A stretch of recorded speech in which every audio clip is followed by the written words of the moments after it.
You guys are here to join us for our digital literacy and distribution, our digital فهماني عليك skills, لهذا، بس عم literacy اقول لك and مثلا distribution. اذا واحد مثل هلا انا اذا نزلت على الاردن مثلا.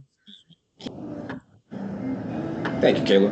So we're here for our DSLD program. This is going to be our sub-grant program from our state DE capacity building program that came from the federal side.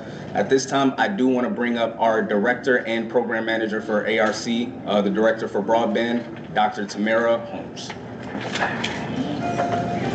All right, so I'm gonna do like we do in church. For those of us who are online, we have about 2, 4, 6. So there are more people online than in person. And so I'm gonna ask the people that are here, I'm sorry, can you guys move up to the front if possible? Because we do have the owl, so if we have any questions, we want folks to be able to hear you. Is this front enough? Mostly the table in the back. If you guys can join Kristen or Mark. And so, as Cameron said, thank you for joining us this afternoon. For those of you who have had a chance to work with DHCD in the past, you're missing out on some great treats and cookies in the room this afternoon. And so, welcome to our first How to Apply workshop for this great program that we're going to be starting up. And so, I'm going to go ahead and go over this afternoon's agenda, and then I will introduce the team, and then we have a special guest from NTIA, which is our funding agency. There's a clicker. Oh Lord, y'all gave me a clicker. Okay.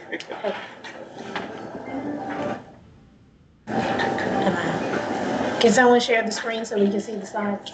We are sharing. Can they not see it? Now try. Okay. Can y'all see the slides online? No, we can't. They can't see the slides. I'll share.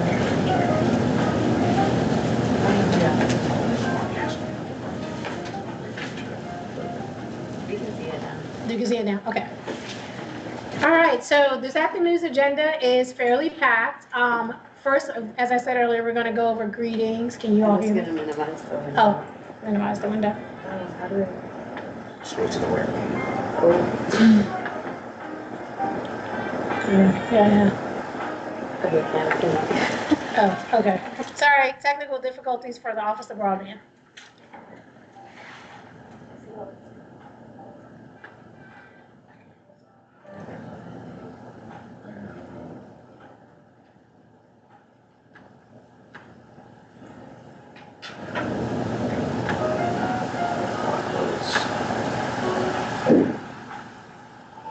Get us back.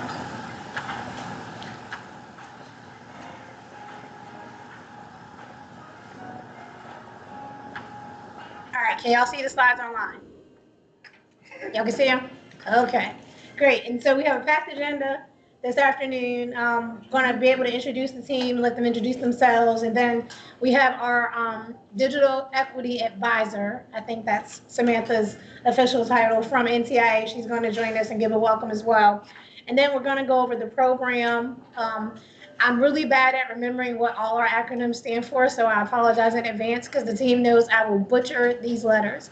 And so then we're going to go over our program, and we'll really work on today's goal of today's workshop is to really focus on how to prepare your application for submission to DHCD and be competitive. And then we'll take opportunity for questions and comments. And so for those of you that are online, if you all can put your name and which organization you're from, that'll help us with attendance for the folks online. And then we have some folks in person as well. And so with that, I'm going to go ahead and let the team introduce themselves. As Cameron already stated, I'm Dr. Tamara Holmes, and I have the great pleasure of serving as the director of the Virginia Office of Broadband. Yes, take the mic out of the mic since a couple of Yep. All right, so can you hear me? All right, I'm Cameron Lewis. I'm the Digital Opportunity Coordinator for the Office of Broadband, working under our fearless leader, Dr. Tamara Holmes. Hello everyone, I'm Kayla Bravo. I'm the office's policy planner. I handle all things NTIA. Nice to meet everyone. Good afternoon, I'm Kendrick Cameron. I'm the Program Support Specialist in the Office of Broadband. And so with that, Samantha, I know you're online with us. Do you want to unmute yourself and introduce yourself to our in-person and virtual stakeholders? Sure. Hello, everybody. My name is Samantha Claggett. I'm the DE Federal Program Officer for Region 3 of the country, which is the Southeast region. And the great state of Virginia is one of my states. Look forward to seeing what you all do and partner with the great state of Virginia. Nice to meet everyone. Thank you. Thank you, Samantha. Appreciate you. And with that, I'm going to turn over the presentation to the team. Do I need it? You got it? Okay. Bear with me, everyone. Okay, introductions. Everybody. I didn't advance the slides. Nice See, that's to why y'all meet you. feel that we click. Okay, so most of you guys have probably seen this slide from our thousands of stakeholder engagement sessions. But this is a slide of where Virginia is at in the digital opportunity, digital equity space. As you can see, that little blue section, NTIA released a 3-part program, the Digital Equity Act programs. And the first program was this Digital Equity State Planning Grant. That was where Virginia was able to create a digital opportunity plan and kind of identify the needs, the digital assets that we already have, and then an implementation strategy to to close the digital divide once and for all. So this was a statewide plan, but then we also currently have this little blue or green section, this Virginia Affordability and Adoption Program, and this is kind of an opportunity for localities, states, cities, and tribes, or counties, cities, and tribes to create a more targeted, more specific opportunity plan to close the digital divide within a local localities and local communities. So this green program is already active. It's we accept applications on a rolling basis every month on the 15th of every month, and our application period closes on May 2025. So if you guys are still interested, please reach out. We have information on our digital opportunity webpage, or you can always email one of the team members, and we would be more than happy to help you out with that. And then we have this orange section right here, which is our main focus for the day. NTIA released the second part of the 3 Digital Equity Act programs, and this is the state capacity funding program. So this is a federal program, and then the DSLD program, which is what we're going to discuss today, is a subgrant program of that. And we received our approval on December 12th, 2024. Congrats us. So let's begin. We have a program overview of the DSLD program. It's a 3-year program, and it's meant to implement, expand, or upscale existing programs or brand new programs that revolve around 3 buckets, and that's going to be digital skills and literacy, digital navigation, and then digital device refurbishment and or distribution.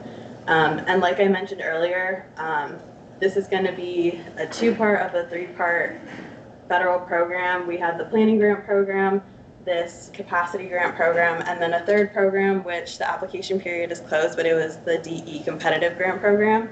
And that was where nonprofits and organizations could apply directly to federal funding. And announcements are coming out and rolling out right now as we speak. So just for everybody to be on the same page, we have a definition of digital opportunity. And it's as described in our digital opportunity plan. It's where residents have access to affordable, reliable, high-speed internet, device access, and the digital skills required to fully participate in our modern world.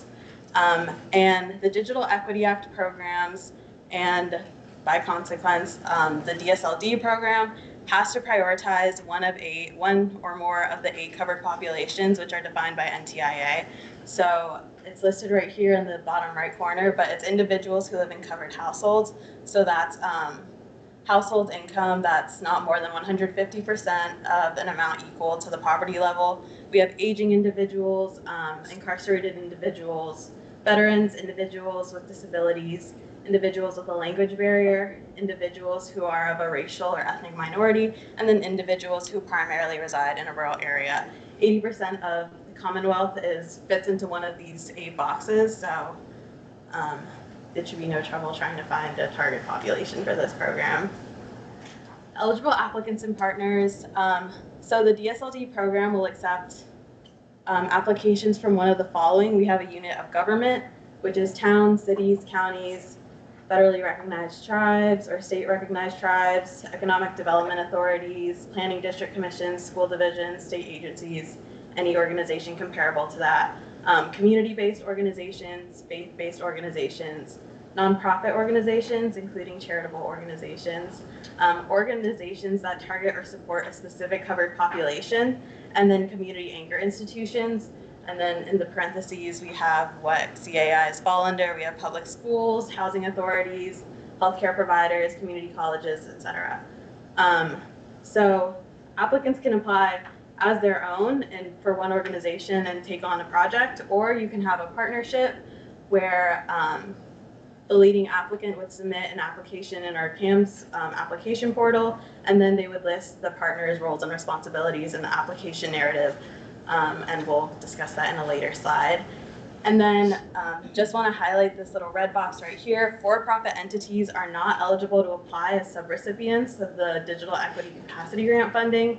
They are, however, allowed to be partners, and they can participate as vendors or contractors, but just make sure that they can't be part of the applicants.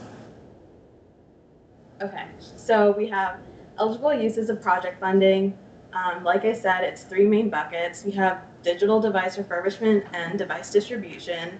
We have digital skills and literacy and digital navigation and tech support. We try to make sure that these program buckets are vague and general so you guys can fit as much as you can into them.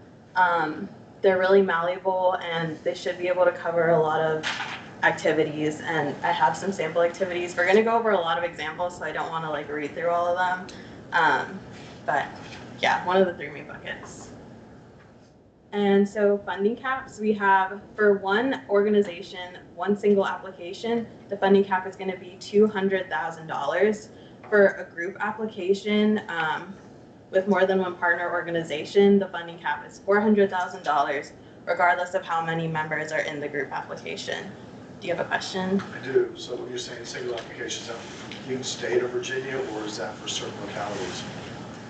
So the way we look at it, if you're targeting a single area, like if we target, for example, the city of Richmond solely, you can be eligible for up to $200,000. If you target Richmond, Petersburg, and Colonial Heights, it would be considered a group or a regional application, and so you're eligible for $400,000.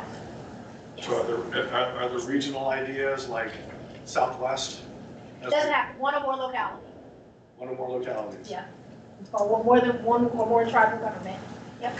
So is there a limit on the number of applications per jurisdiction? No. All right. Just know, we'll talk about it, they may be competing amongst themselves, so to be strategic in the request. And one other thing, just going to the previous slide, it didn't feel like there was any income limitation. I mean, so if you have a veterans group where their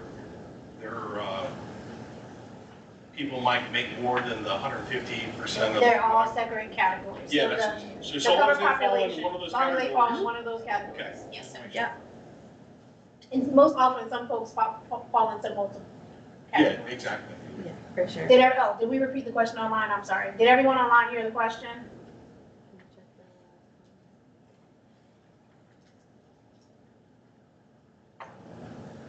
Yes. Okay. They heard the question. Awesome. Jason. So we have the funding caps, and then we also have budget categories. We have personnel. I just wanted to highlight that the administrative costs are capped at 20% of the grant award, whatever it may be. We have fringe costs, which cover insurance, leave, etc. We have contract services, and that's where you're going to put in your for-profit partners, if you have any, for your project activities. We have indirect costs, which we have a slide and we'll discuss later more in depth for you guys. Travel, that's gas. If you have digital navigators that need to travel one-on-one to certain clients, that's where that would fall under. Supplies is handouts or anything really under $10,000. And in our handbook as well as in here, I think we discuss more in more detail and clarity. And then we have equipment, which is more valuables inventory, and this is where your devices are going to fall under. And once again, we have more detail on that in the handbook. So as Tamara has said, or Dr. Holmes has said, this is going to be a competitive program, so you really want to make sure that your projects are all of these four, we want to make sure that they're strategic, that they align with the goals of the Commonwealth Digital Opportunity Program. What's that? You mentioned handbook twice. Where's the handbook at? It will be online after the conclusion of the. Online, okay. Yes. Yes. So just to make sure, I keep mentioning handbook. Handbook is just our program guidelines, and they'll be released later. You'll get an email. All the stakeholders will get an email when the application opens in a couple of weeks. So we want to make sure that they're strategic. You are going to be asked on this in your application narrative, as well as in additional required documents for the application.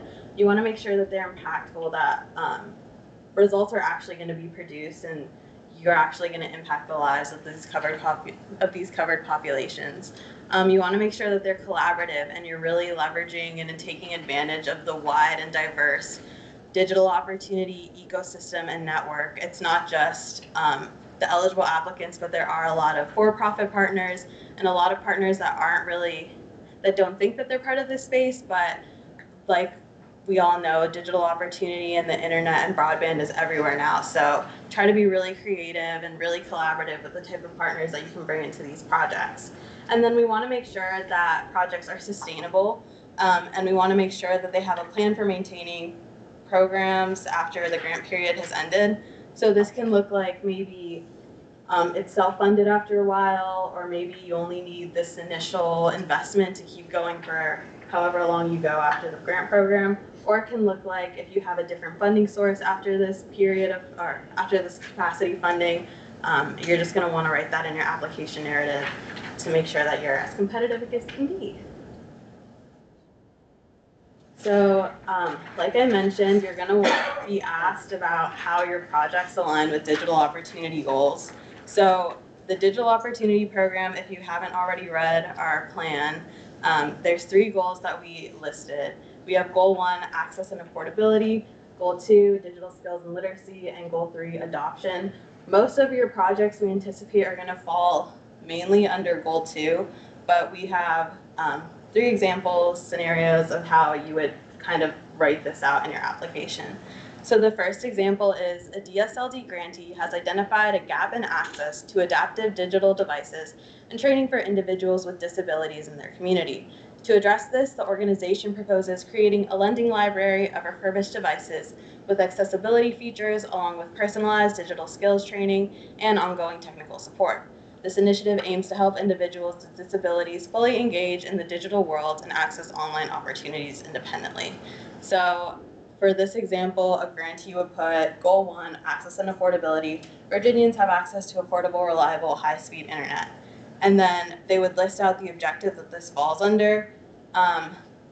The first part, increase the percentage of covered populations to a computing device that cannot connect to the internet by 5 and 10% using laptop or tablet, blah, blah, etc. Stuff that isn't really relevant. But then you go to the bottom and it says collaborate with organizations working regionally and serving incarcerated individuals and individuals with disability to understand what specific program designs are needed to address the digital needs of these covered populations at a local level.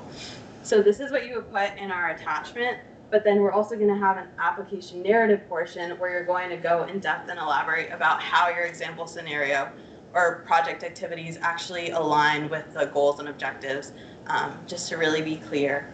And yeah, you might have to get a little picky, but it's okay if your example scenarios fall into different goals or different objectives. You will have the opportunity to kind of list all the goals and all the objectives that each example scenario or project activity fits under. So here's an example of Goal 2. Like I said, this is where most of the project activities are going to fall under. A DSLD grantee has identified that low-income families in their community face challenges accessing online education and workforce development opportunities due to a lack of reliable computing devices. To address this, the organization proposes a sustainable device refurbishment program that will collect, repair, and distribute laptops to eligible households.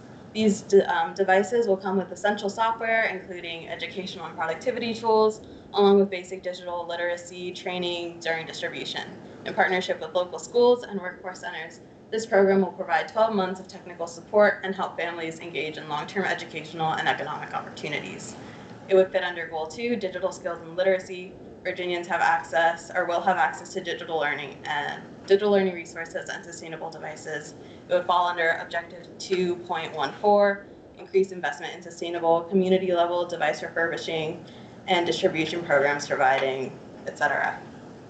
As you can see in this one and the previous example, they both fall under digital skills and literacy, but then they also may fall under other things, and it's okay if your project activities fall into many of these, because they should. And here's goal 3 example. A DSLD grantee has identified a significant gap in community's workforce development services. To address this need, the organization proposes to implement a series of digital literacy and skilling classes, which include basic digital literacy skills, training for professionals. And these classes will cover essential topics such as how to apply for jobs online, how to use Microsoft Excel and other software relevant to the workforce, equipping community members with the skills necessary to thrive in today's technology-driven job market. By providing accessible training and support, the grantee seeks to empower individuals and enhance their overall employability. This would be goal 3, adoption. Virginians will be equipped with the knowledge and skills to fully utilize broadband services, whether it be at their home or business. It falls into goal 2, digital skills and literacy, but then it also falls into objective 3.1, increase the applications of internet-enabled technologies, devices in precision farming, telehealth, distance learning, and then this highlighted and relevant online small business development. And like I said, for the performance guide, which is an additional attachment to the application, this is the format that you're going to be submitting the information in. But then in that application narrative question is where you're really going to go in depth about how your program aligns with the digital opportunity goals of the Commonwealth. So now we have actually preparing your application. Are there any questions before we jump to the next section? Any online? Awesome. Okay, so CAMS is our centralized management application system. This is our application portal. If your organization isn't already registered with this application portal, you are going to want to make a profile, and you can click that here link once this PowerPoint is sent out to register your profile. I have some screenshots here of what it's going to look like when you guys are actually applying in CAMS. You're going to search, and then I had Virginia Affordability and Adoption Program as an example program. You're going to search up whatever program, digital skills and literacy, in that big go button right here. Click go, it's going to show up. It's going to tell you if your organization is eligible or not. It more than likely is, and then you're just going to fill it out. This is what the actual application is going to look like. It's going to have these different tabs based off project information, project budget, narrative information, which is where you're going to actually put the paragraphs and writing of your program. The attachments, there are going to be 4 attachments, required documents that you're going to have to fill out, and that's where those are going to be. And then additional information, which you shouldn't have to fill out or have anything in there, but it doesn't hurt to check when it's there. So this is just what it's going to look like. And then if you need any technical assistance with the actual portal navigation, please be sure to reach out to us, any one of the team members. We're going to have technical assistance sessions as well, which we'll talk about later in this presentation. So this is what your application is going to look like. It's going to consist of narrative questions, project-specific questions, and then the required documents.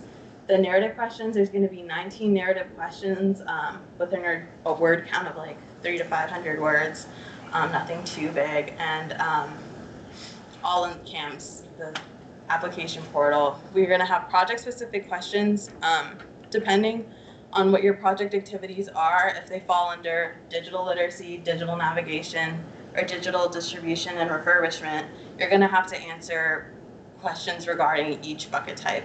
If your project or project activities fall under one or more of those 3, then you're going to have to answer each of those questions, and we'll get into that as well.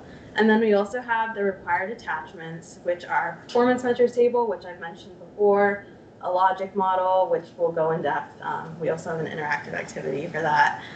We have a budget form and narrative where you discuss your expenditures, and then we have a milestone timeline where you're going to list your milestones for each month of your program period of performance. We have the general narrative questions. I put down our criteria that we're gonna grade your applications on. We have the applicant overview, which is gonna grade or assess the project alignment with digital opportunities, your statement of need, and your area and population served. We're gonna have project implementation, which is gonna assess your project readiness, your project implementation plan, and its benefit to covered populations, and then the project outcomes. And then we have community outreach and community engagement, which is just going to measure the type of community engagement efforts that you're going to take, whether it's local, regional, state, tribal, whatever is relevant to your project activities. And then we have project timeline and key milestones in there as well. And then the last thing we're going to assess you guys on is organizational capacity. We have organizational management, financial accountability and transparency. So this is kind of asking whether you've previously handled state or federal funds before. And then sustainability, which we've already talked about. How is your program gonna continue after this period of funding has ended? Oh, what's that? Sustainability, how long is that sustainable period gonna be? There is no predefined time by the federal government of sustainability, as far as I know. We can look into that question from NTIA. Yeah, but we just really want to make sure that it exists, the program and project exists. It's not just going to disappear once the funding ends. Oh, understandable, just, you know, if the government says you're gonna do this for 20 years, Yeah.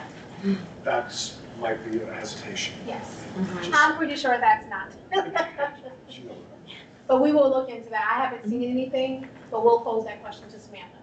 Perfect, thank you. And then these are the project-specific questions that we're going to ask for each project type. Digital skills and digital navigation are the same. Digital skills and literacy, we're going to be asking how you are meeting the needs of the covered population. If there is support for language barriers or multilingual individuals, if you're hosting courses or classes. And we also want to learn about the learning outcomes and goals of beneficiaries and how you're going to measure and evaluate the learning of those. So beneficiaries can be interchangeable with students if you're having digital literacy skills courses or classes. We're going to see how are you evaluating what the students are learning and measuring that, and what skills should they have after the end of the courses that you guys are providing. Same with digital navigation. We're just also going to ask how you guys are selecting your digital navigators. If there's a curriculum, if there's an assessment, if it's volunteers, etc. And then digital device refurbishment and distribution is a little bit different. We're going to be asking how you are collecting the devices, whether it's donating, whether it's through donations from a partner, whether it's donations from the public, etc. The types of devices accepted, the types of devices refurbished, determining appropriate device for ownership and loan. How do you make sure that the person is receiving the appropriate device that they need for, whether it's for a job or whether it's for school or a class, etc. The cost of refurbished devices, you want to make sure it's affordable. And then if you are offering any technical assistance or support once you loan or give that device to the beneficiary. Okay, so that was kind of a lot of information I threw at you guys. So let's have a 10-minute break. We can. 153? At 1:53. Any questions so far? So I'll chime in and say, everybody online, please stay close to the computer. We're going to take this 10 minutes, come back at 1:53. We have some pretty cool stuff to give away here in person, and we're also going to give away some stuff online, so don't go too far. We'll see you guys in 10 minutes. Director, this is development.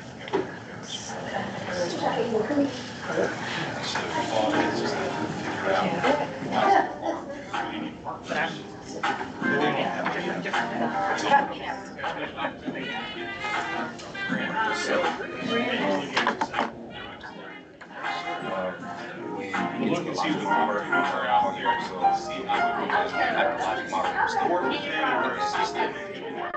Much like the first five, and so we can say, hey, we're about to break up, and then we're going to how to change the R. We can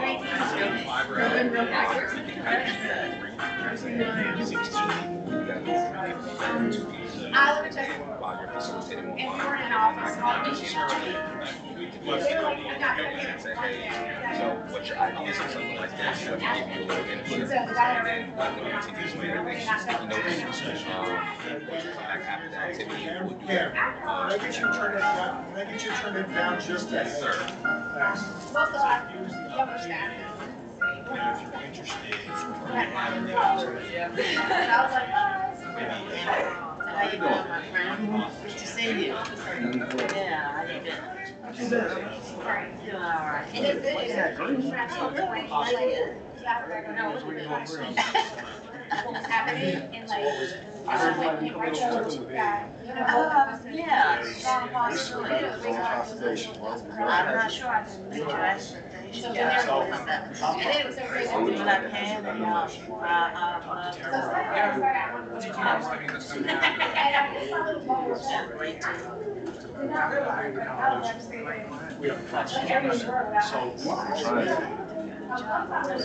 two I'm not quite sure, you know. projects, digital skills and literacy.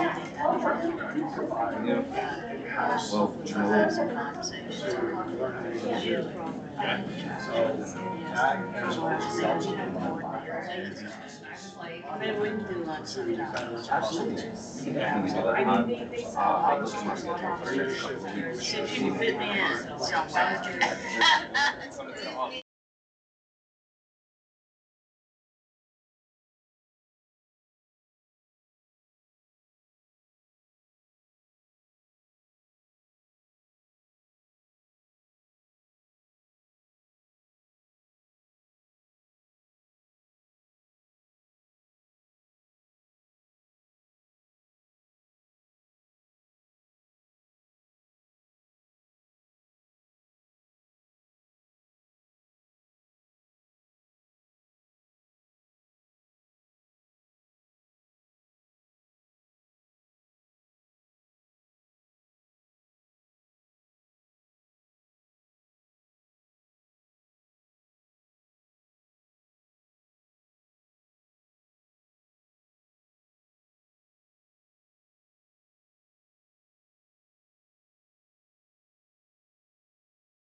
All right, how are we doing? Can everybody hear us online?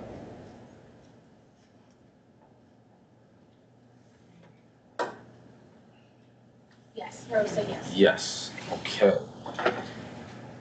Thank you. So, as I said, we have something pretty cool that we're gonna do. We have some DHCD swag that we're gonna give away. A couple of giveaways that we're gonna do throughout this presentation. But the first one is gonna be to the first person that logged online to our our DSLD. I keep DHCD, DSLD is gonna go all day. Our DSLD How to Apply workshop. So the first person that logged on today was Amy Bowen. Amy Bowen. So Amy, we're gonna reach out to you after this meeting. We're gonna shoot you an email and we're going to send something directly to you from DHCD. But we wanted to show you some love because you were one of the first people that logged on to join us virtually. We are also going to do the flip where the first person that was here in person is also going to get some DHCD swag. So we're gonna wait for Rob to get back, but Rob was the first individual in here with me sitting. We were talking about what's gonna happen coming forth with this program and how excited we are to see what's going on. So when Rob gets back, we'll make sure that he receives that. Let's see. Boom. All right. So I have the pleasure of talking about the performance measures. We're going to talk about a bunch of numbers. I apologize if this gets black and white and boring, but I'm going to try to smile and laugh a lot. If you smile and nod, I'll feel good, okay? Okay, great. So with the performance measures, the main thing that we're looking at is this is how we're going to track the project. This is how we're going to determine if you say, hey, this is what we're aiming for, this is how we achieve it. So the main things that we're going to be focused on are the outputs, which are activities that are going to be completed for project close.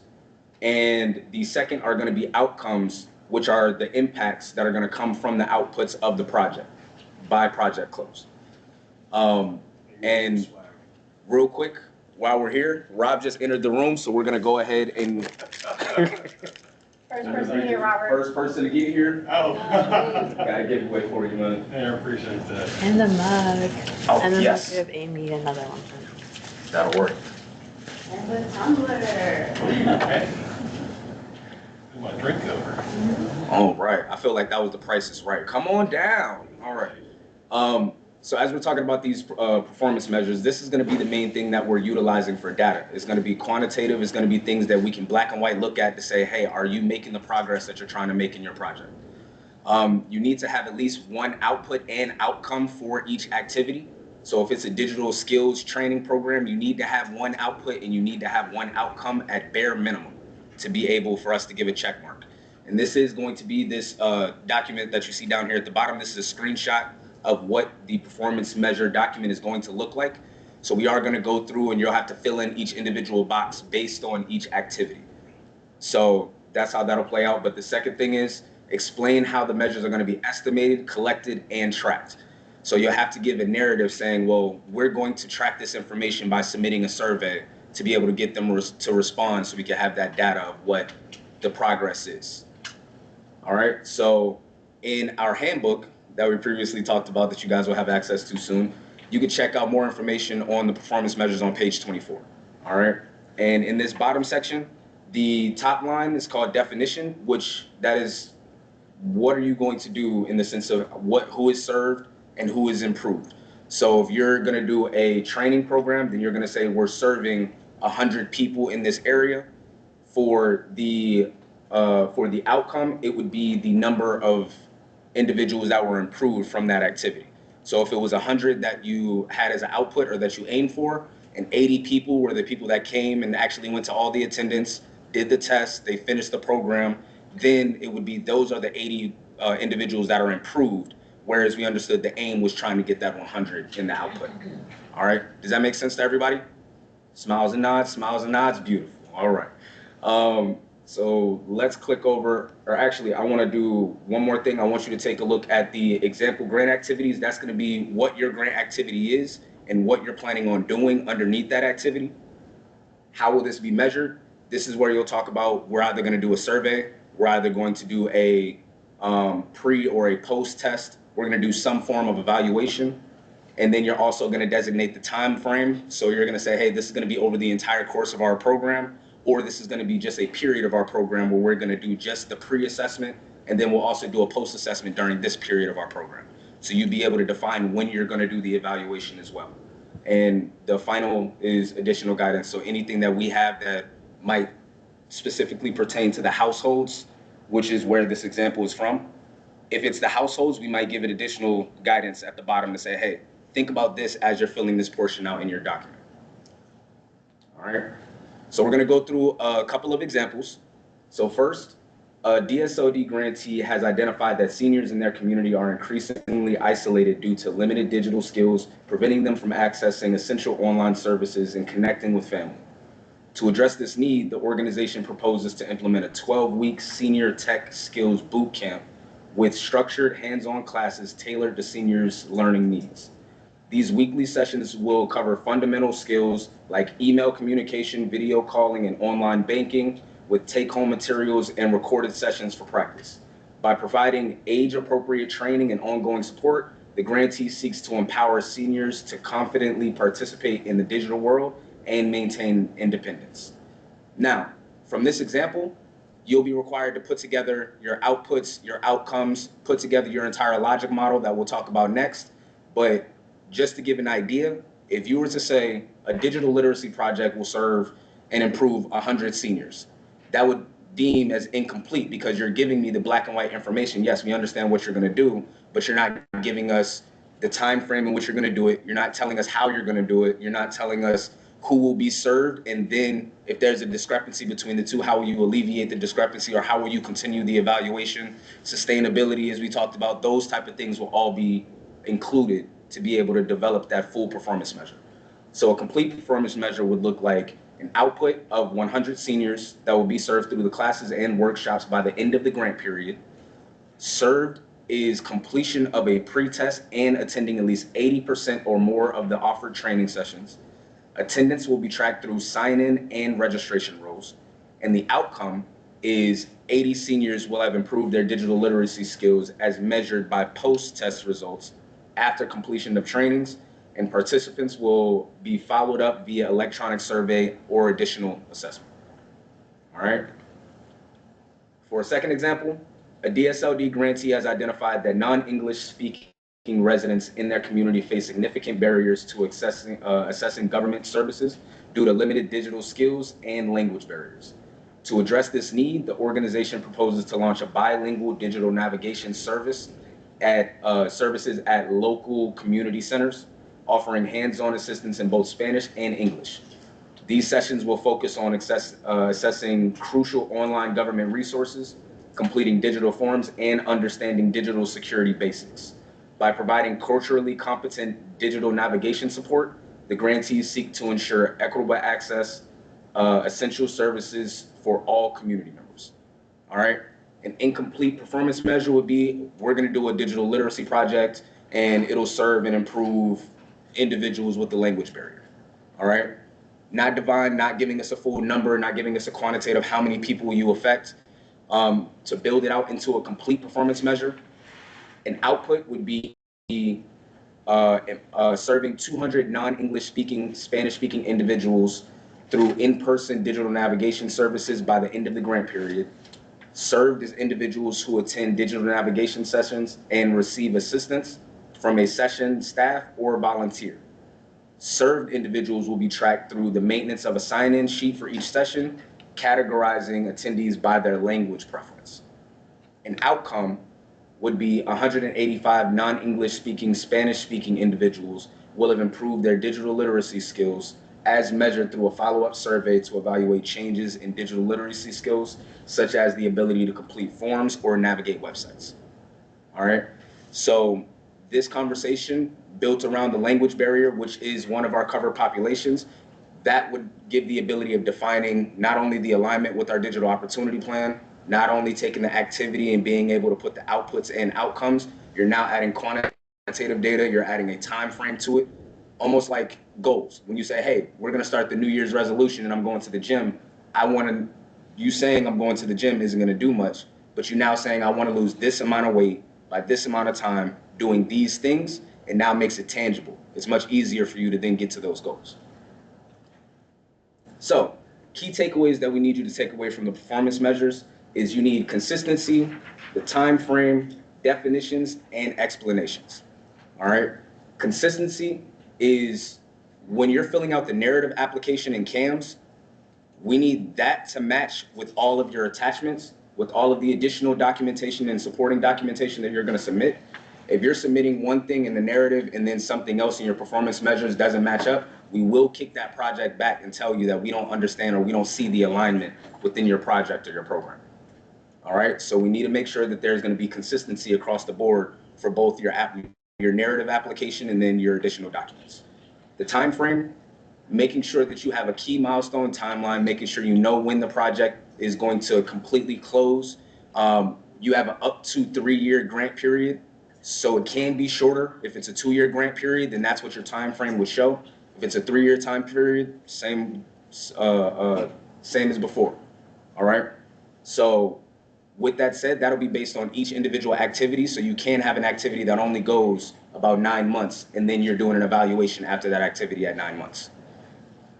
For definition, it's just defining what would be served and what would be improved. So if served are people that just attend, then make sure you have an understanding of the attendance. Is it an 80% attendance? Is it 100% attendance? Is it 50%? If it's sign-in sheets, making sure you have sign-in sheets as a part of the definition of what being served is. Same thing with improved. If improved is they got a job opportunity. If improved took a test and they passed over a certain threshold. Just defining what those mechanisms or what those metrics are that you're going to define your project by.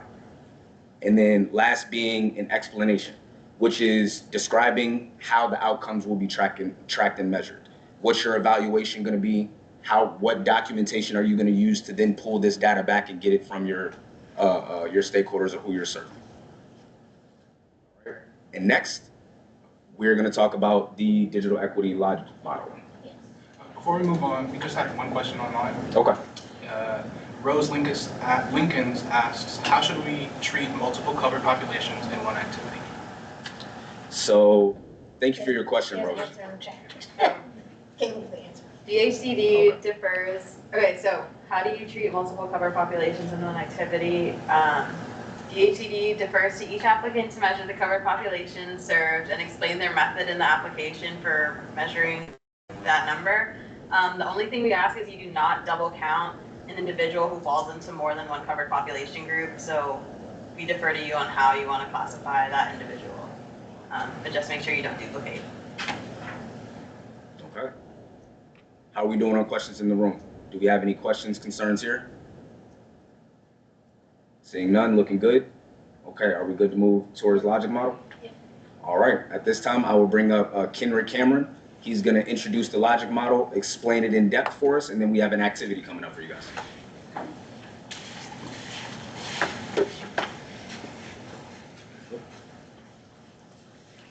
Good afternoon, everyone.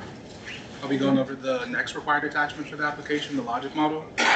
Please think of this as a roadmap, how we're going to get from point A to point B, being the completion of the project. And the first portion of this is going to be inputs. You can ask yourself the question when coming up with your inputs, what resources are available as assets and or sources of investment into the DSLD project? These can be both material and non-material. Material meaning funding or facilities where this will take place, and non-material being the support or intangible things that get the ball rolling. Activities are going to be the events and processes which actualize this plan.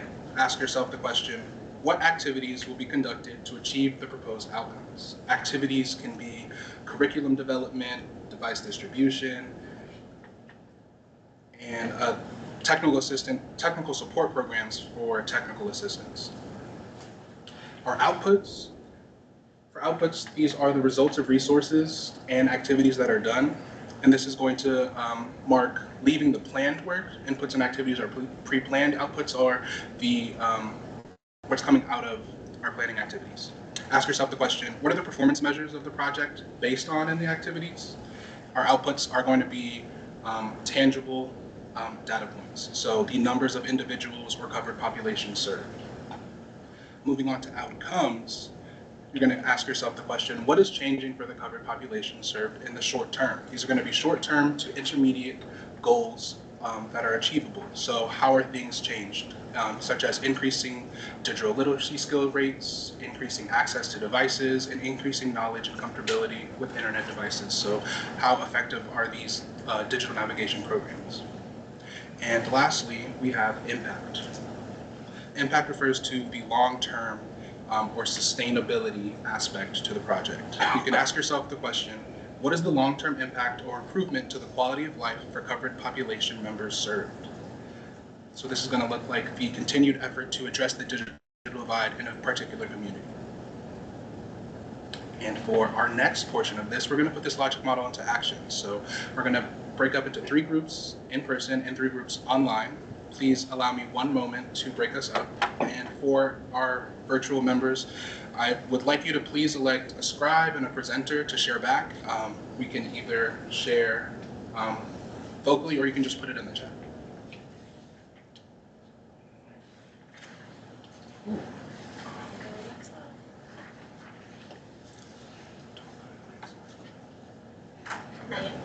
Yeah.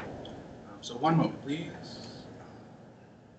All right, so as Kenrick is setting up our online sessions, here we're gonna set it up as you already are at the table. We're gonna save a couple of steps for you guys.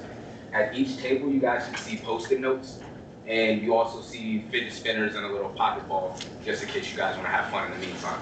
But the Post-it notes are what we're gonna actually use here. Each note for each table has a specific color. What you're gonna do is break down these top questions. You can either think about a program that you all might wanna do, or you could think about an example program, whichever one fits for the situation. But you're gonna look at the inputs and say, what are the inputs that we have up front that we could put into this program? After that, you would then move on to the next one, which is gonna be over here at our Wi-Fi access standing point. Those are gonna be your activities. So you write down, okay, what are gonna be the activities that are based on the inputs that you then put on the first board. All right, so then after we go through each individual board, you'll do the inputs, the activities, the outputs, the outcomes, and then impacts. Once we do all 5, we'll come back and we'll go through and present based on color to say, okay, we see the green said inputs will be this, that translates to activities, translates to outputs, so on and so forth. All right, does that make sense? Yeah. All right, so if there are any questions, Kayla and myself are going to be popping around in each individual group, so we will poke our head in if there's anything that comes up, if it seems confusing, or if we can help out. So just think about, slide up, right? so you're applying for Yes, a grant. you're not going to leave the slide up. So the purpose of this is you're applying for a grant. So I'm gonna pick on Mark, because I know Mark and I talk a lot. And so Mark works with veterans, and Mark helps them with digital skills and device distribution and some other stuff, right? And so let's say you already know what you want to apply for. Build your logic model in partnership with Robert. So we just do inputs, activities, and then I'll take and post this up with the other thing. This is what our logic model. Yes. That's what we So you can pick, you know, what's your focus area like. All right. And how long, did you tell them how long they have for the? We're going to play a little productivity music in the background. Let me know if it's too loud. And we'll come back in about 10, 15 minutes. Make sure everybody has the ability to put in all the post-its on each of the stand-ups. And then from there, we'll start recording out. So we have an idea. Can we do it right now? He's doing it on his phone, so the audio will now. Let's do it. So inputs. Okay. Yeah. What resources are available? So for the funding would be, it's going to be just grant I don't have that challenge.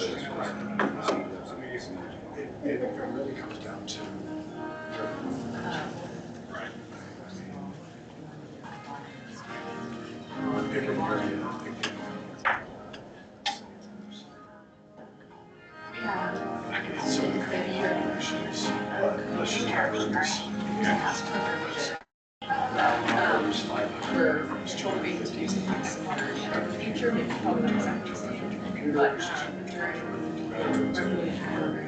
So, okay, so did a like 6 or again, it's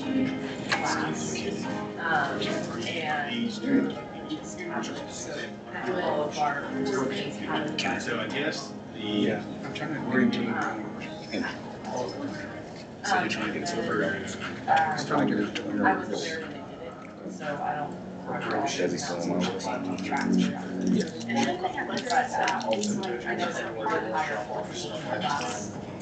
Yeah. Yeah.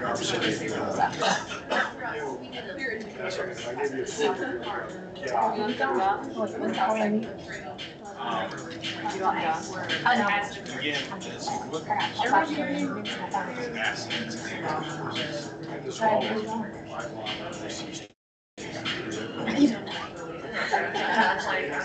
It's going good. I was actually more in-person engagement, so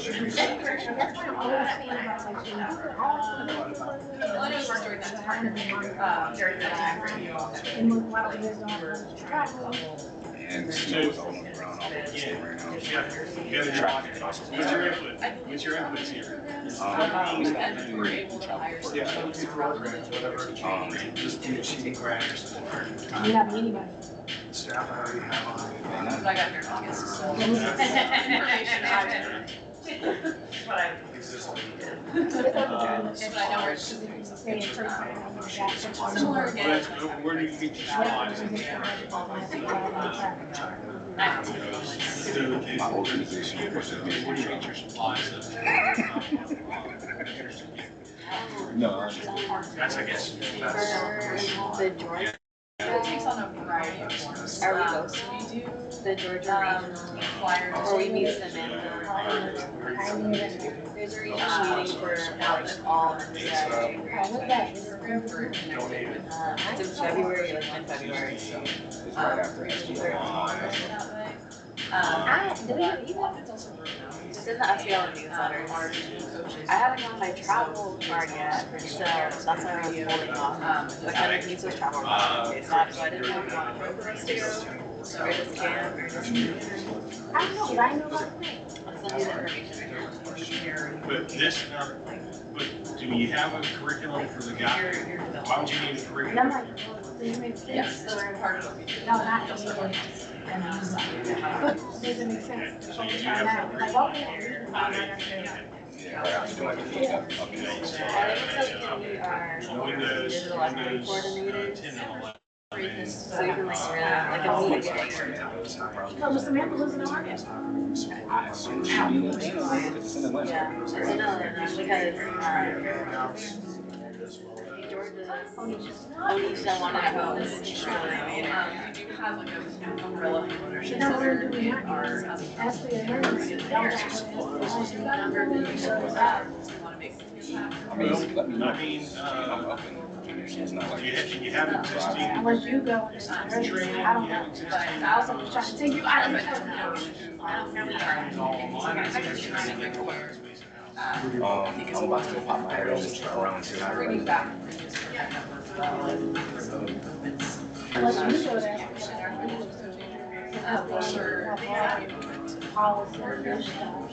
Part of the so you you'll be at FBI for a large conversation around other programs, other, like non-employees. Yes, well, so we, they would follow the remote categories. I know our staff is on the so I know our staff is different. What's the difference between supplies and equipment? The staff So that I equipment, the way NTIA defines it, so all like devices under equipment. So like, let's say, I don't know what device you use. Like, let's say you have to use the laptop. Yeah. Is that changed? There's something you have to. Can you just double check that I did that right? and they're usually HDMI. Yeah, all right, so I just wanted to make sure. So. No, but they're like, you have to execute the term. Sure. Yeah. Option. Yeah. Okay. Yep, that should be. Okay, fantastic. They definitely need devices, but also, I think job training is the biggest barrier, so teaching people how to navigate online jobs too. accounts, essentially classical stuff. Like basically prepping them for either employment or. Okay, so we got that one. All right.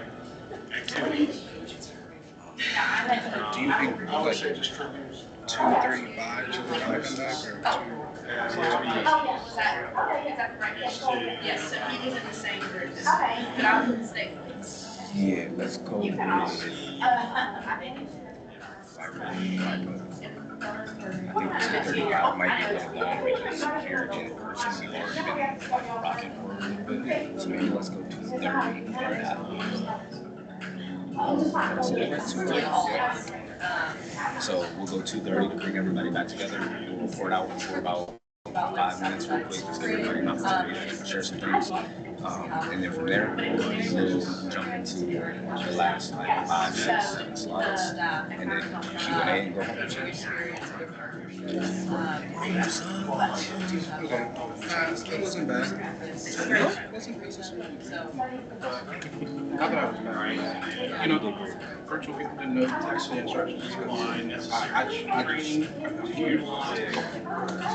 That's why I was hoping we would get to be able to facilitate instructions online. Yeah, I think that's the missing piece. Y'all got everything covered in person. Someone on the back end. Hey, we're doing it. Alright, since you're the logic model expert, you want to pop in and send the video. Everybody good? Oh, what team? You're in person one? Alright.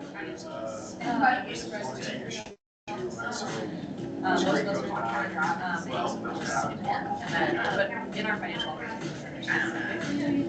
I told him, I was like, when I, my next year, I'm talking about. That should be the first one. Okay. Do they get the blank one? Is the second one the blank one? All right, so. What is that? Next slide. Alright, so we got 9, about 8 That's the minutes same. That's left. the example. This is Oh no, we were trying to figure out if the next slide was going to be beneficial for us to show like the example. Because Jason just Well, emailed it'll be me. in the slide deck. I mean, what Jason said. Jason just emailed me and said, can you email me the relevant slide? I would say we have one. For this? Can they not see it? He In the breakout room? He said need a visual. Maybe, but did it stop sharing and then I think share? maybe it stopped sharing. Okay, that might have been what it was. I think he emailed because he said he might have been like they didn't see it online. I'm gonna reply to him, just make sure it's. So we got 222. Yep. So I think we were Back done at 2:30. Yep. I just sent you the information Okay. on Teams. Okay, is that enough time to finish the remainder of the presentation before 3? Yeah, we should be done with the presentation probably 10 minutes afterwards, and then we have a little time for discussion or questions. They're gonna have to report out. Yeah, we're gonna give everybody like 5 to 7 minutes to do a full report out. Sometimes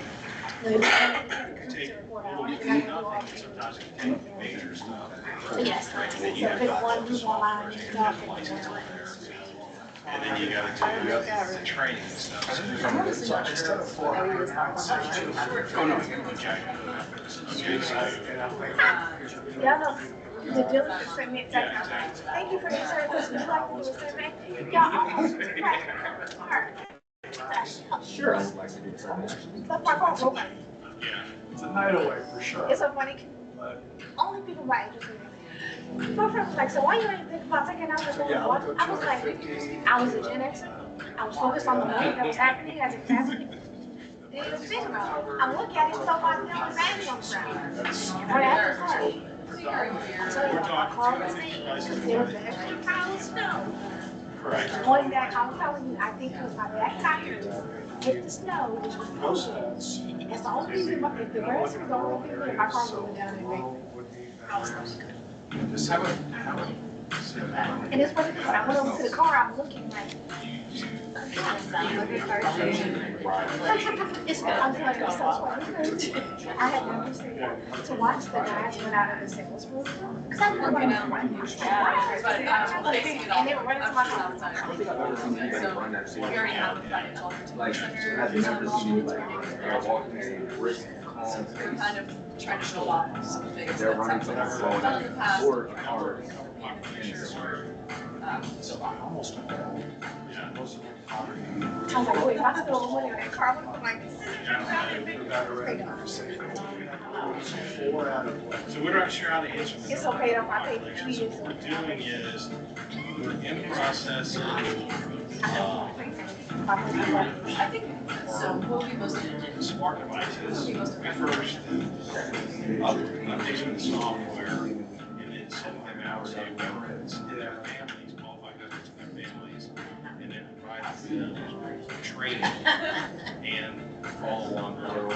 So how do you target it?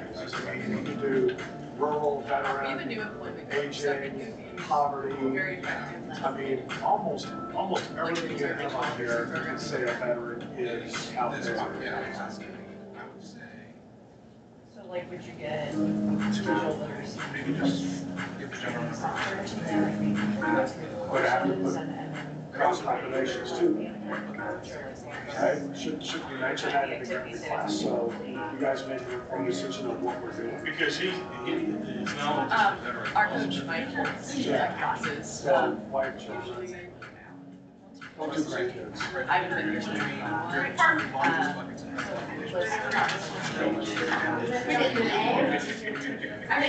Veterans I just want you to yeah. the second activity is hiring another. And you can't reach out. So we need to make more digital literacy coaches. This is an abstract. Okay. Good. I'm sorry. I'll just take the notes. It's like a test.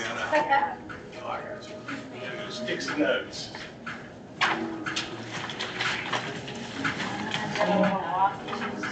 Yes. All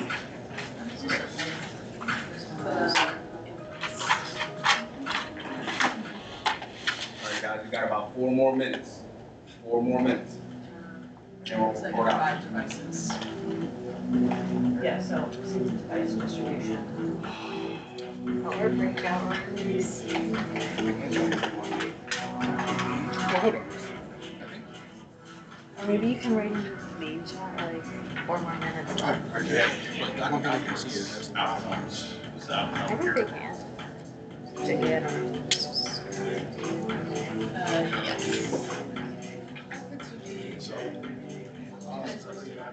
Sorry. Yeah, so increase, access to devices. Sorry, like, we're hiring it's not gonna be all like- And you could also say your change. Oh, I've been jamming.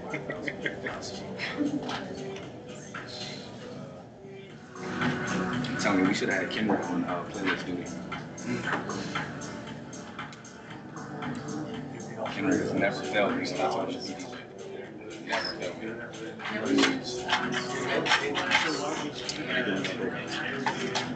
It's giving them all the facts. So, reminder. I would send my educator to your class for free, because that's to get the computers to ask questions, we're going to use it. I'm gonna be making perfect time for 2:30. And that last one, that's a hard question, so I've always struggled with that. I mean, that means that they're responding to a survey. Yeah, I put down 300 by the time we hired and advertising programs. When we come back to this exam, But that would improve sustainability. I just need Keep to them. share.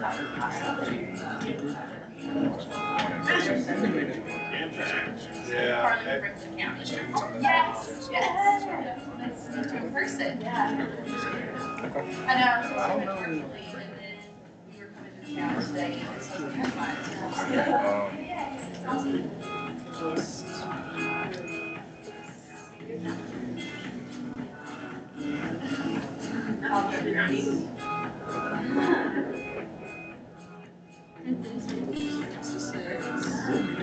Oh,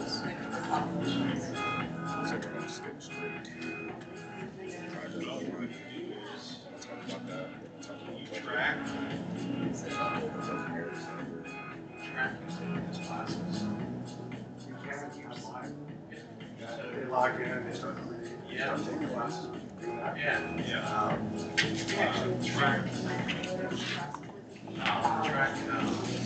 All right, we'll come back together in 1 minute so we can report out.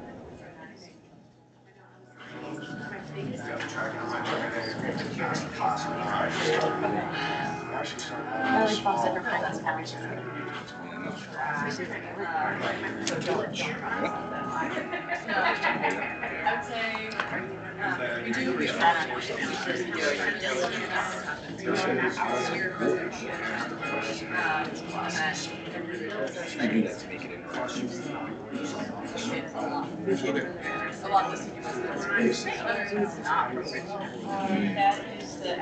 good question. So we can see if there's more than one person that travels outside of the street, and then we can determine what we can do. They can maybe, they could tell us as if they are Resume, able, part of this for ongoing seniors, if they're able training to set up would the be- doctor's appointments or something like that. Yeah. Yeah, part of, uh-oh, here we go, back into the.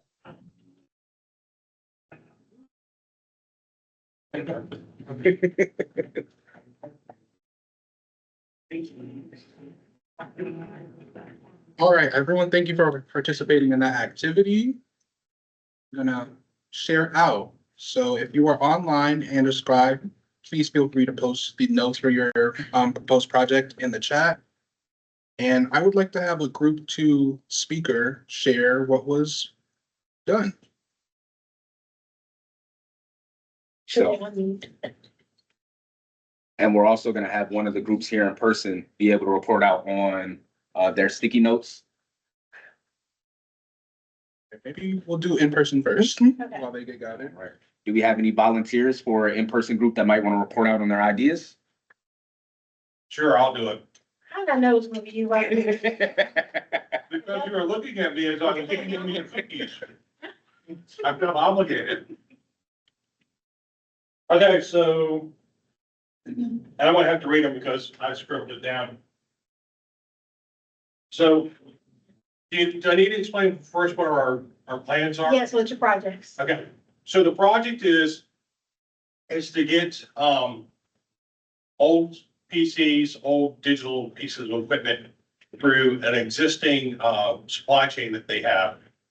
Bring them in-house, refurbish them, recondition them, upgrade the operating software, then issue them out to qualified veterans and their families and provide them training as well as ongoing technical support, hardware, software support, and it provides them access to like 5,000 online classes that they've created. And so the inputs are grant funding.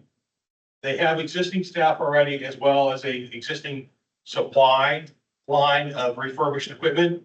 They're increasing their access through some state and federal programs that will allow them to get more equipment.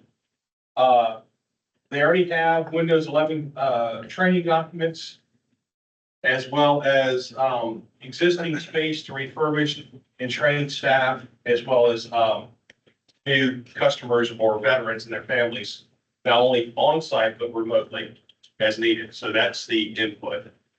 The activities, can you guys hear me? Yes. All right.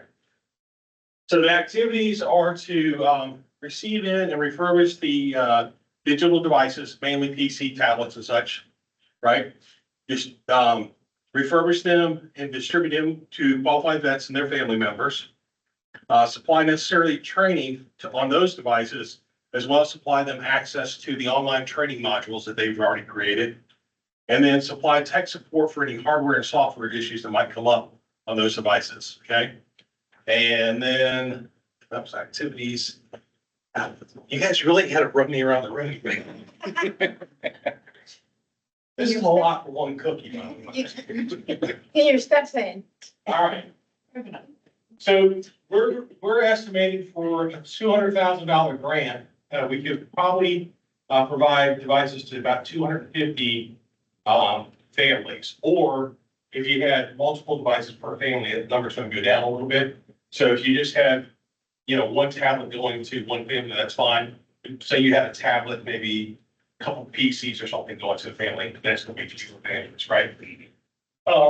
And then again, the outputs be going to qualified vets and their family members. When we say qualified vets, we just want to make sure that they actually are veteran and they're not somebody, impersonating the veteran, right? And this is both active duty and anybody who is retired. Correct. Or it has been, served. Everything but dishonorable. Honorably discharged. Correct. Well, yeah, there's other than and there's general, but if you're a dishonorable discharge, Yeah, you struck an officer, you shot somebody, whatever, no. Yeah. But everybody else, we will. Oh my That's gosh, I it. just That's- realized that's two veterans together in a group. there you I literally just realized that you were in the So Navy. that's one Army, Army. Yeah. as well as vets who were incarcerated and got out as well. Okay. Yeah. Right, so they didn't get in trouble while they were in, they got in trouble after they got out. Well, more than happy to help. Okay. All right, so outcome is increased access to devices, yes. Increased access to digital literacy, yes. And also the increase internet-enabled devices, yes, right? So we take all three of those, and then the impact, yeah, on the night. So the impact we thought was kind of hard to do, and then we thought about it and said, well, we know that we're gonna give out these devices, but we're thinking that if we can entice them to take those online classes, then we can track their learning, right? And see, are they using these devices? Are they taking the classes? And if so, how successful have they been? Because as, these classes go from everything on how do you start up Windows to how do you do a resume?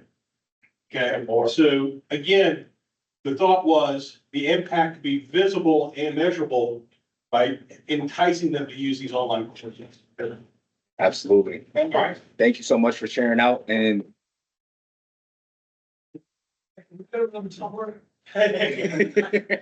because of cookie.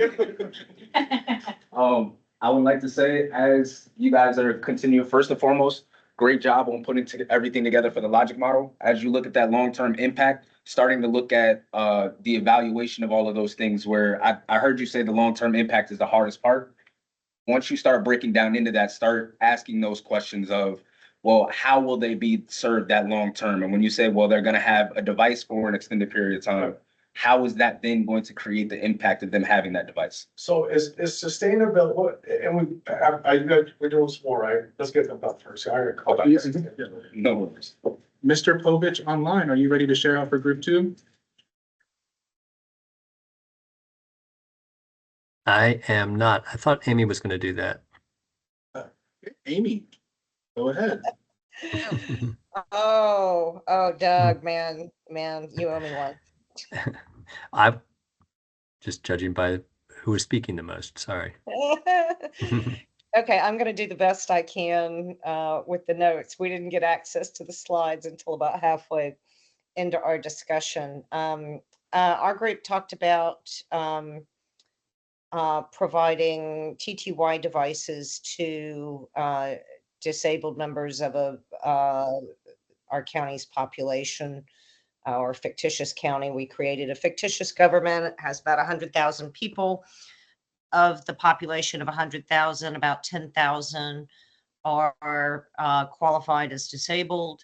And we thought we could target 70% of that population, or 7,000, to not only make sure that they have a device at home that allows them to communicate, a TTY certified laptop that also had all the software you would need to do that.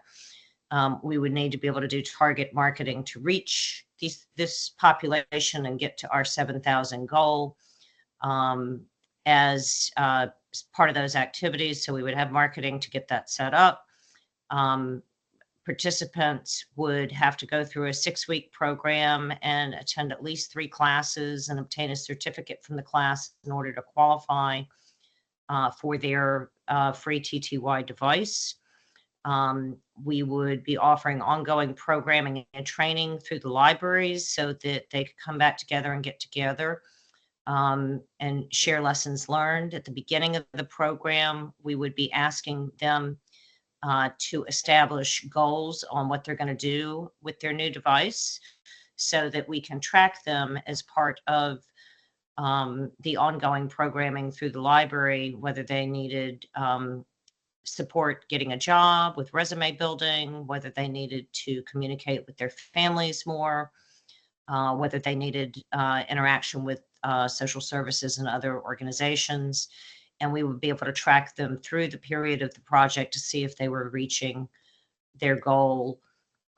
In terms of keeping it sustainable, we talked about training up the participants in the programs to be future mentors to other folks as we continued with the program. We would partner with existing organizations and local corporations in order to continue to be able to provide devices and to provide the training and the number of support. The impact would be evaluated based on how many of our 7,000 targets we were actually able to reach, what their original goals were, and how we were able to align with those at the end of the program. Did I hit everything, Doug, Debbie, everybody? I think you did. That's why I nominated you. Absolutely. Thank you guys so much. First and foremost, give you all a round of applause here in the room and online. Thank you all. You all did amazing with that activity, and it's going to continue to show as you build out and start to submit your applications. These will all be a part of additional attachments that will be a part of the application. So now that you all have a foundation with creating a made-up locality or a made-up program, and then also having programs that you want to expand on, now you guys can see how this logic model can start putting things into place, aligning the steps with your program with our digital opportunity plan, and then being able to connect the dots. All right. Let's make sure. Boom.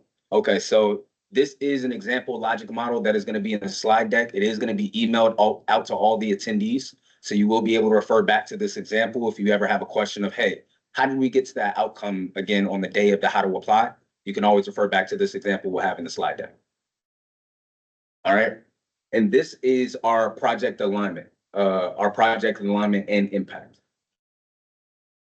So for this program, or for this portion, and let me, okay. So for this portion, we wanted to put together an example and then be able to explain how the project alignment would go across the board from our Commonwealth of Virginia Digital Opportunity Plan, the goals of the plan, the objective that you're choosing to fit this activity with under, and then also looking at the output measure and then the outcome measure. All right, so the example being a DSLD grantee has identified a significant gap in their rural community's confidence and comfort to schedule and attend virtual doctor's appointments. To address this need, the organization proposes to implement a series of digital literacy skills workshops on telehealth and navigating health and medical resources online. These classes aim to equip community members with the essential digital literacy and skills to manage and receive healthcare from the comfort and safety of their homes despite living in a rural area. By providing accessible training and support, the grantee seeks to empower individuals and enhance their overall ease of access to healthcare.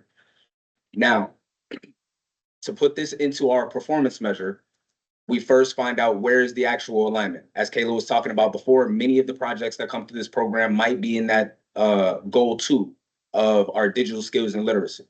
So digital skills and literacy, Virginians will have access to digital learning resources and sustainable devices. The objective that this program would be under would be objective 2.1, which is reduce the broadband gap by making digital literacy training available to all Virginians. There is another objective in there as well that points directly towards telehealth resources as well. So that could be something that's also under here as another objective. The output would be the people served.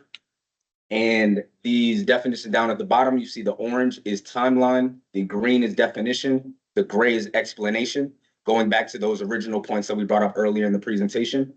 But the people served will be 100 people served under this program, served in its completion of telehealth and online health services resources training.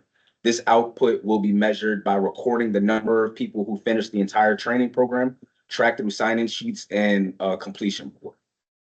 The overall improved will be 80 people are confident in being able to schedule and attend virtual doctor's appointments under this program. Improved is one's ability to schedule and attend virtual doctor's appointments without any assistance and with ease. This outcome will be measured by conducting pre and post workshop surveys to assess challenges and participants' confidence levels regarding virtual appointments using a Likert scale to measure self-reported confidence. All right, so that would be a full explanation. Cameron, Yes. it's Desi. I'm interrupting. Some people in the chat are saying that they don't see the screen. Okay, let me see if I can. I'm not sure. I can see it okay. Okay. How are we doing now? Can we all see the screen online?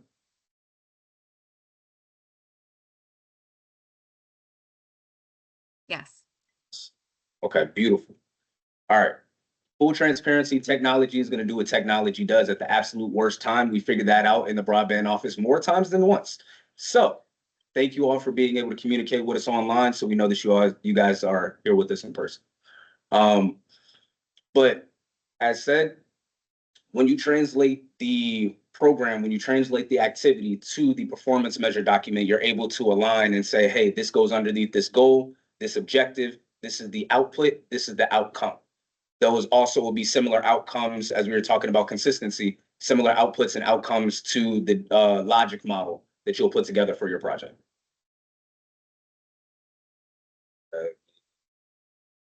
Now I got to get back to allowing this to click. Okay. So now we're going to talk about the budget. The numbers is one of the most important things that you all want to know, because at the end of the day, money has to be spent, and money being spent is what's going to support the individuals that's in your areas.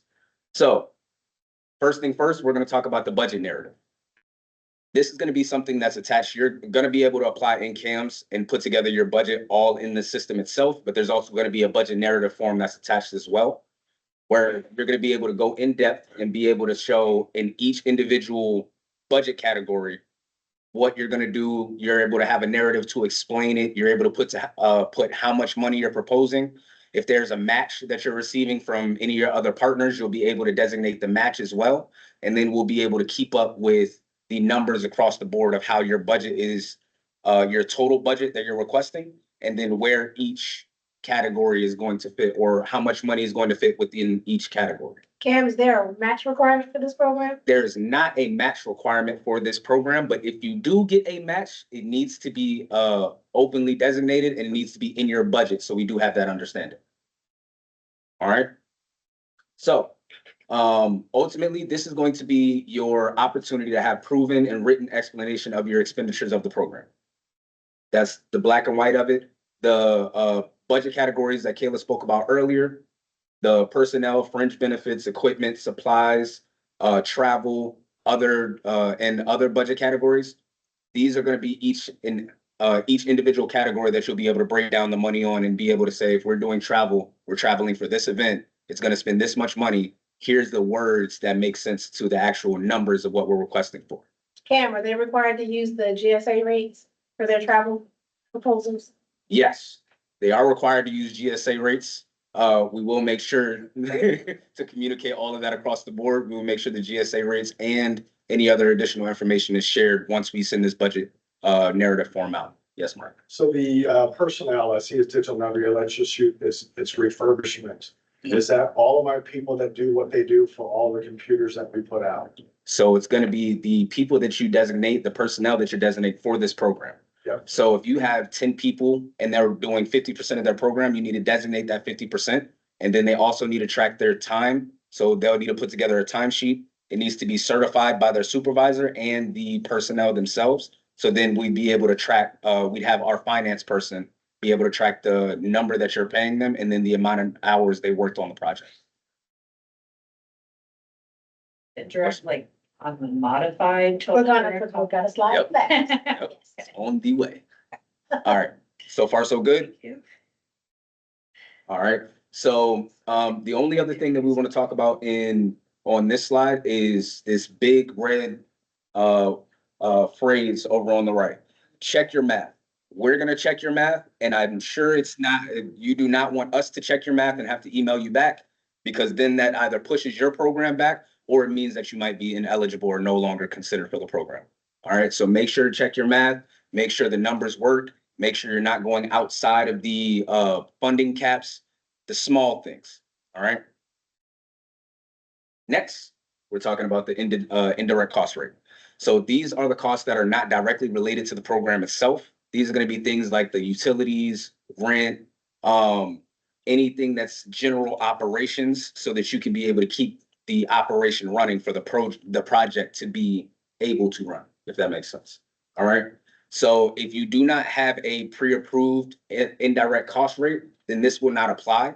If you do have a approved indirect cost rate, then you would have to submit that information. We'd be able to approve it on our end, and then that would be your IDC number or your IDC rate for your project. What you got? It could be some personnel costs, like your accounting person or something, that some of their time could be charged just because they're not directly working on the grant, but they're doing work. Yeah. Correct. Yes. And we'll, yes, go ahead, Mark. You said pre-approved. When do you need to submit those people? So so if you're a 501c3 or state or local government, we're a state agency, and so you're usually assigned a agency that is, it's called a I cannot say cognizant, I can spell it. Agency, and so for us, it's HUD, and so that's because it's typically our largest funding source. And so we get a letter from HUD that says DHCD can charge up to 63 cents on a dollar for every grant they get as their indirect cost rate. And so we're allowed to put that in grant applications as a charge. And so that's what it typically is. All right, and yes, go ahead. If you don't have that, then you can just elect to do the new 15%. No, so we're not doing so we're not gonna do like a de minimis or anything for the program. Okay. Unless it's absolutely necessary, and so we can talk about that. It depends on, so the other thing that comes up, and this comes up in broadband space a lot, depending on who the grantee is. If you're required to do, now the threshold for doing a single audit now is $1 million. So if our grant throws off your entire organization's budget and you're required to do an audit, we can have a conversation of what we can contribute as a flat amount towards your audit requirement. To be flexible. Does that help? Yeah, we're under a single audit.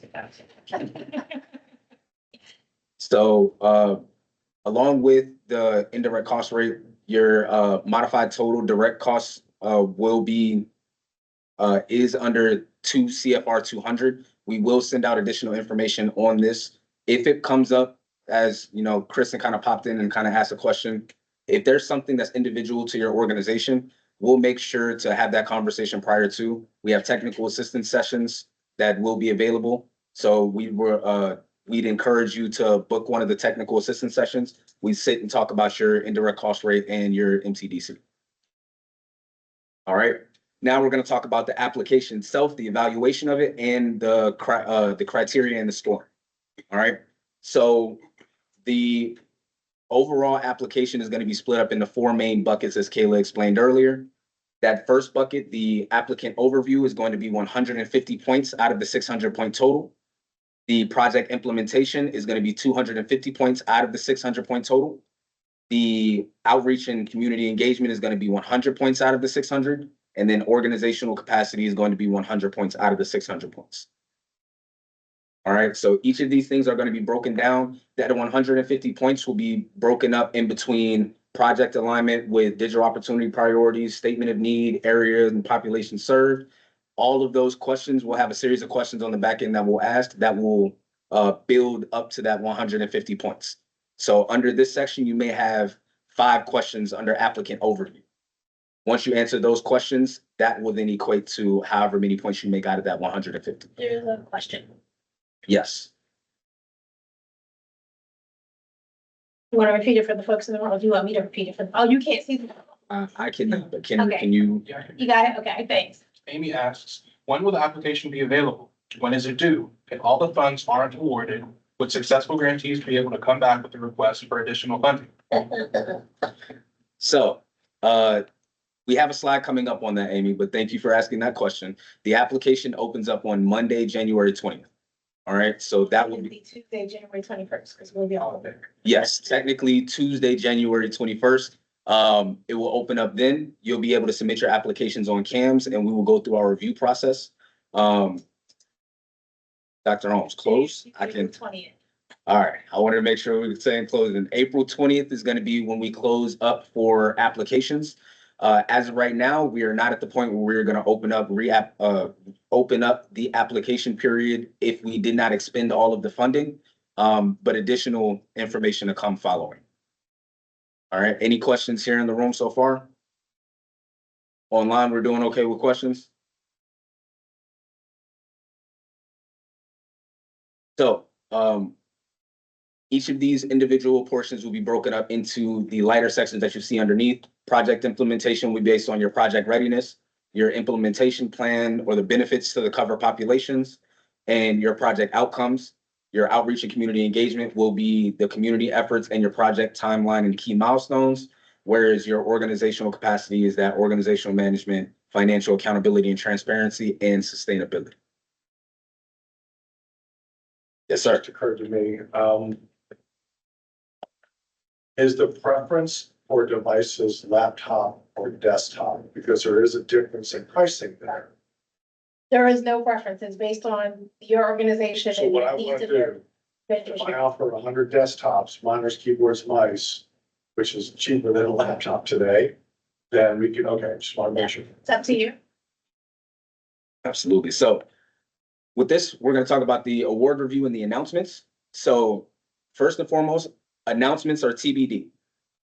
Just saying that up front, we will give information out. We do have a QR code that you can scan where you would be able to stay up to date with our broadband newsletter, as well as all updates that come from the broadband office. So we will make sure that everybody is in the loop on the award announcements across the board. With when the applications come in, the first thing that'll happen is your initial eligibility and administrative review. We're going to look for completion. We're going to look to see if you're an eligible applicant. If you're not an eligible applicant or you didn't complete or you didn't turn in one of your attachments, maybe Dr. Holmes is going to be smiling and have a great day and say, okay, we'll reach out, and they have 24 hours to send that last attachment that they missed and didn't submit. But after that 24-hour grace period, there's not going to be any grace or opportunity for curing. All right. So that's why we're going to put together these technical assistance sessions so that we can help you get your application up to snuff prior to you submitting. But that first review is going to be initial eligibility and administrative, making sure it's complete, making sure you're eligible, looking at your partners, looking at your entire setup of the program, and making sure your ask for the money isn't outside of your funding cap. Next, we're going to go into a merit review where we're going to start taking a look at what is your programmatic activities going to be. How are you going to conduct the program? What is the evaluation of the program? Who are the people you're going to have involved? Who's part of the management team? Starting to look into more the nooks and crannies of the project itself. All right, that's where you're going to go a little bit deeper, and we're going to have more people hands in the pot to be able to review the applications. As I said, award announcements are to be determined. We will make sure that everybody is in the loop for when we plan to announce those. And then following the announcements, we're going into our implementation phase, which is once again that 3-year grant period. All right, any questions on this? Doing good. Online, we're okay? Beautiful. Next, we're going to go into our post-award requirements.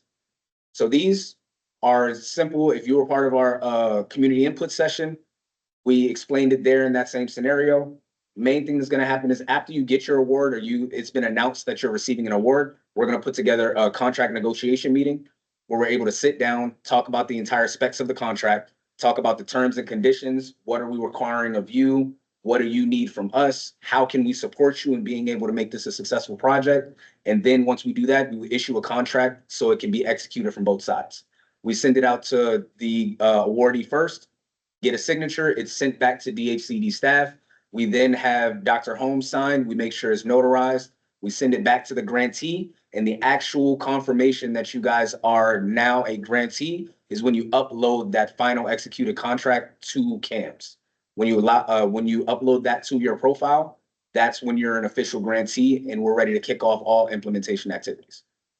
All right, so that is a key factor. We want to make sure that your executed contract is uploaded immediately after it's signed, situated, we're ready to go, sign, so deliver, we're happy, okay? Next is gonna be the disclosure of research on human subjects. So if you're gonna do human subjects research, if it's gonna be surveying, we need to make sure that it's not gonna have PII, any personal information. We need to make sure that anybody that you're surveying is not under the age of 18. We need to make sure that there's not certain specified things. This is going to be more, if you're building that information, you're building it more for a generic purpose to look at the entire population. So that's more so the data points that we're aiming for, not specific of the personnel. The last would be the provision of the most recent financial document. So submitting your audit in CAMS, making sure you have an up-to-date audit. We cannot issue money if you do not have an up-to-date audit in CAMS. Making sure that your budget is situated. Yes, Mark, what you got? What's considered updated? I mean, like, we haven't even started our 2020 for 990 yet. That's fine. That's fine. You will upload your 2023. You will upload your 2023. Or if you've engaged your CPA already to do your, Yeah, she's. and so you just upload the letter. Okay, as long as I get a letter? You can get a letter if you've Okay. already engaged it. Then it does not go through us for approval of that. It's through our fiscal unit. And so our CFO may say, oh, well, tell them to submit the 2023. Yeah, okay. And then after you complete that 2024, that would be when you submit following this program. After we send the money expenditures, that following audit would also be something that needs to be uploaded as well. Okay. All right. And then outside of that, Is one before that. You want to read them? So Brandy Day asks, will we know when awards are going to be announced prior to when applications are submitted? That might affect our implementation timeline based on time of year. So we will not know how many, okay, so most of the folks in this room, I think, have had a grant from our agency, or if you haven't, or a state grant. We do not control when those award announcements are made. They are literally made from the governor's office. There's an additional layer of review. NTIA has to approve all the projects that we will actually fund in Virginia. I know. So we have to actually go to NTIA. And we're not quite sure how we tell them that yet. We were waiting subsequent guidance. We actually go to training at the beginning of February. And so we have to submit who we're going to fund to NTIA so they're aware. What that will require, we don't know yet. And so what we're assuming is that similar to what we're doing with some other programs, we're working in partnership with NTIA is Governor Youngkin makes a recommendation to NTIA. That goes out via a press release, and then we will get with you to send the information to the federal government. And so you'll know from Governor Youngkin whether you've been provisionally recommended.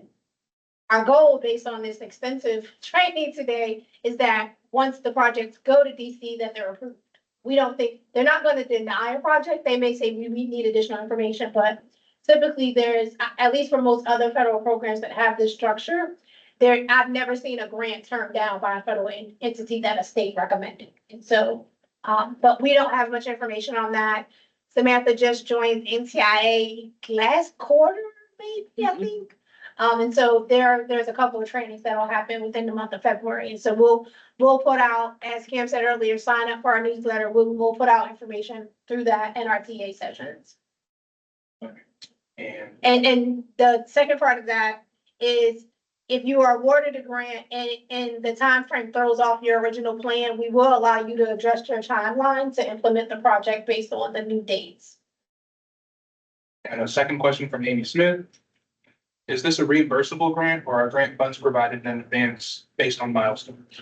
So it's a reimbursement grant. You can, depending on the contract meeting, we can do a performance-based contract where you identify key milestones that will be achieved in order to get the funding from us, or we can do a reimbursement grant. We know not all organizations have the cash on hand to cover the bills. And so that's that's basically, if you prepare your budget, you can talk about in your narrative that you prefer. We do in our handbook have that it's a reimbursement-based grant, but we are a state agency. We do understand how all organizations have money to cash flow expenses. And so what we do in our agency, let's say you are a grantee and you bought 100 laptops and the bill is, I don't know, $20,000. You don't have $20,000 to pay the vendor. You can submit that information to us, and as long as we have an invoice, we can pay you to pay them. And so, but definitely put that information as part of your application when you write your narrative, that we need to know what your financial health is so that we can determine if it's a performance-based contract or a reimbursable grant. And so we might want to adjust the handbook. And just to piggyback, that's a good place for your key milestone timeline to be able to identify those milestones and your budget narrative form. So you can then explain, hey, this is where we are status wise of being able to either front cash flow or saying that we need to be able to get this money at this milestone for this reasoning. The budget narrative form is a great place for you to be able to put that. As well as when we ask budget questions on camps. All right. I want to check. Right now, we are coming up at the end of the presentation. We are at the end of the workshop here. We do have another giveaway, so stay tuned for a quick couple of minutes. Some of the people online, I understand if you have to drop off, but I want to give us an opportunity to ask, are there any questions, any additional questions online or here in the room? Yes. I had a couple of quick ones. Sure. Okay. So one question we had from our program, we have an existing digital literacy program we've been running. And we were curious about offering devices as incentives for completing like some curriculum that we've already worked on. Would that be something that could be covered? Yes. Okay. You can offer incentives to complete. So they have an existing digital literacy program, and so they want to use our funding to give the laptops or the devices as an incentive. And so I would actually, if you were submitting a grant, I probably would say that program is like an in-kind match. And then say you only want our money to do X. Because they're both say, well, where's the literacy component? Do you have a literacy component tied to it? Okay, gotcha. That's helpful. And then we were talking about the funding cap. We have 3 offices across the state. Would we be eligible for the higher cap, or does that also require a partnership? But it's a group funding. I just want to. It depends on what your specific project is targeting. And so let's say you want to target all 3, it would be 400,000. Okay. If you want to do 2, it would be for anything more than one locality or project area is the $400,000 cap. Okay, but it doesn't require a partnership with another organization as well? No, if it's you, you've got, partnerships. Well, if you're physically in those communities. It's fine. Okay. All right, so any other questions here in the room or online? Did y'all hear the question? They hear the question? I do. Okay, great. There is another question. Yes. All right. Jennifer asked, can you reiterate the 200,000 versus 400,000 eligibility? Is it geography based as opposed to groups? Though the slides say groups, are multiple groups within a geography eligible to apply, such as 200,000 each? So it's basically, and we'll tweak the slide. It's basically your project target area. So I'm going to use Richmond, Rich Falls area. If you're in the city, if you have an organization and you're based in Richmond, but you do digital literacy in Richmond, but you realize there's a need in Chesterfield. And so you're going to pull Chesterfield and Richmond together. That is a $400,000 grant. If you only do Richmond, it's a $200,000 grant. There's only $15.6 million available for grants, guys. And so you guys, as the team said earlier, you want to have strategic conversations with your partners within your localities or your footprint. Because if we get, and I'm going to pick on Robert, if Robert currently has, 7 counties in a broadband deployment project through your internet company, in partnership with the PD. So he has a project with the Planning District Commission. If all 7 of his counties decide they all want to submit a grant all to this program, they're all competing against one another. If Henry County has 3 organizations that all want to submit an application, all 3 of them are all going to compete. And so I would say, as you're thinking about your partnerships, have those strategic conversations, because if we get applications multiple from a locality, we're going to go and say, okay, guys, did you talk to one another? Did you realize you all submitted applications to do the same exact thing? And so there's only 15.6 billion dollars available for this program. And so I would say, try to be as strategic as possible, with your ask. And again, I mean, we hope that the program will be oversubscribed. It is a brand new effort for the state. So we don't know if folks are gonna apply the first time. There are supposed to be 2 additional allocations from the federal government of this same program for the state. Whether that will happen or not, we don't know. And so 15.6 million will be available for this round. And so we'll see how it goes. And if we start seeing things, YTA sessions are really important. If you work with DHCD in the past, if we talk to 3 organizations and they all mention the same thing and they're all from the same exact locality, we're gonna go, you guys need to talk to each other first before you submit the application. In case you don't notice, it's opening next week. This will probably be the longest grant application we've opened at DHCD. It's open till April. Part of that is to, one, get an idea of what the landscape is of folks that want to apply, and connect folks to each other as well, because this, again, is brand new for the state. And so I hope that answers your question. Any other questions on the online side? All right. Yes. Absolutely. Are there any like small bits about compliance with federal funding that we should know about, especially for groups that where most of our funding comes from, like private foundations? Are there any sort of like just bits and pieces we should know about federal funding? So that's why if you look, remember the budget categories, I think Kayla presented earlier, we were really specific in what budget line items we would cover as part of the grant. And part of that is to help organizations like yours who may typically only have money from philanthropy. And so that you're not, so Cam said earlier, if you are going to do a digital literacy class, you need to have sign-in sheets, because we have to make sure that as part of the reporting, you actually have folks sign in for a meeting.